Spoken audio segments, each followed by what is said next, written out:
सोलापुरात 17 वर्षीय अल्पवयीन मुलीचा पाठलाग करून प्रेमसंबंध ठेवण्यासाठी दबाव टाकत तिच्यासह कुटुंबियांना जीवे मारण्याची धमकी दिल्याप्रकरणी आकिब आजमुद्दीन शेख राहणार सोलापूर या तरुणाविरुद्ध जेल रोड पोलीस ठाण्यात पॉक्सो अंतर्गत गुन्हा दाखल करण्यात आला आहे।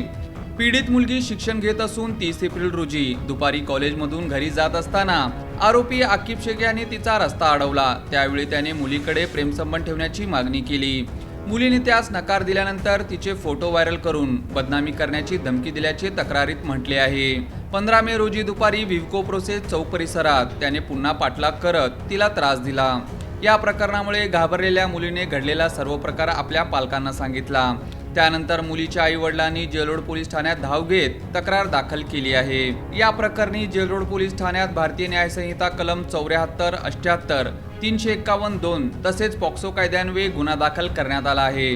पोलिसांनी आकिब शेख याला ताब्यात घेतले असून पुढील तपास सुरू आहे।